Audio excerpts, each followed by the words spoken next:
Un coup, j'ai été une journée faire du cadrage chez un client parce qu'il faisait une formation pour ses élèves et il voulait une vidéo. En fait, je lui avais déjà parlé au téléphone, mais on s'était jamais réellement vu en vrai. Et la première fois qu'on se croise, le mec, pour me dire bonjour, il ne me tend pas la main, il me fait un gros câlin. Ne me touchez pas, monsieur, vous n'avez pas le droit de me toucher. Alors bien sûr, ce câlin, c'était totalement amical, hein, il n'y avait pas d'autre chose derrière. Et moi, j'étais vraiment mal à l'aise, ça m'a mis super bizarre, j'étais vraiment comme ça.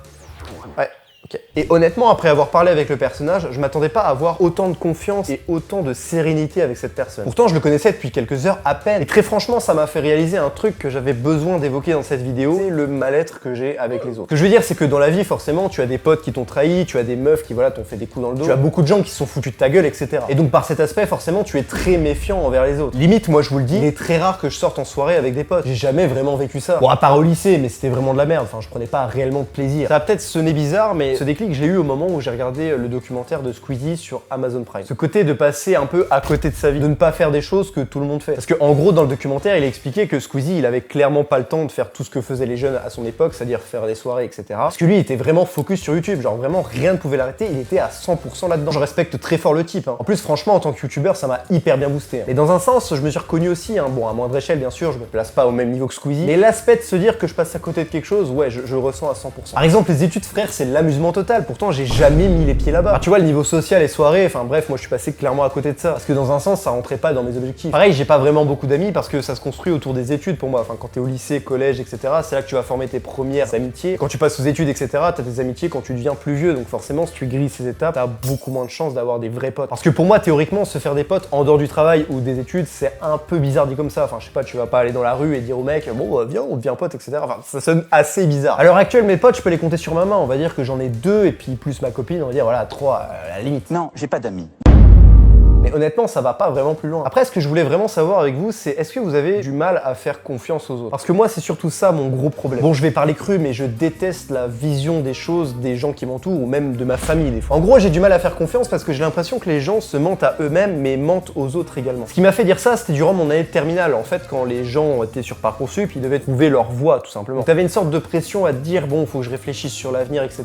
J'ai pas le choix. C'est le dernier passage. Et j'ai remarqué qu'il y a énormément de personnes, ils ont choisi fac, prépa ou je sais pas quoi, mais pas parce que ça leur faisait plaisir, parce qu'ils étaient obligés de prendre ça à cause du regard des autres, donc ils se mentaient à eux-mêmes. Et ça pour moi c'est une chose qui m'insupporte mais au plus haut point. Là je suis énervé, assez quand même colère. C'est pour ça que je déteste certains étudiants parce qu'ils sont dans le vide complet. Bon après je mets pas tout le monde dans le même panier, il y a certains étudiants qui savent ce qu'ils veulent faire et c'est tant mieux pour eux, mais franchement on va pas se le cacher, il y en a beaucoup qui savent pas, ils sont dans le déni total. Moi je trouve honnêtement que prendre un truc pour prendre un truc c'est totalement idiot, c'est une perte de temps colossale. Mon parcours à moi il a été très simple, hein. Après le lycée j'ai direct été travailler dans un métier qui m'attirait, que j'avais envie de découvrir et au bout de 2 ans j'ai remarqué que ça me plaisait absolument pas. Ça d'ailleurs, sans vouloir me jeter des fleurs, je trouve que c'est une force que beaucoup de monde n'a pas. C'est-à-dire sentir que ça va pas, mais ils vont pas partir pour autant. Genre ils vont se dire non mais je peux pas partir parce que si, parce que ça. Franchement mec, si tu te sens mal, fais tout pour pouvoir partir. Parce que ça va absolument pas changer les choses, hein. Moi mon ancien taf, des fois je chialais le soir parce que je me sentais vraiment mal, hein. Et dès que je suis parti, je me sentais beaucoup mieux. Donc mec, fais-le absolument. Bref, après ça, je me suis lancé dans le montage et j'ai découvert YouTube. Et YouTube, c'est vraiment devenu ma passion, ma priorité numéro 1. Et dans ma tête, jamais j'aurais d'autres objectifs, hein. J'ai fait des métiers à l'appel, mais pourtant YouTube, c'est toujours le truc qui m'a passionné le plus possible. Et pourtant c'est paradoxal, mais je pense que j'ai 10 fois plus appris en étant dans ma situation actuelle qu'un mec qui est en études, hein, franchement. D'avoir un peu touché à tout, ça m'a permis de me découvrir et j'ai vraiment centralisé sur le fait que, ok,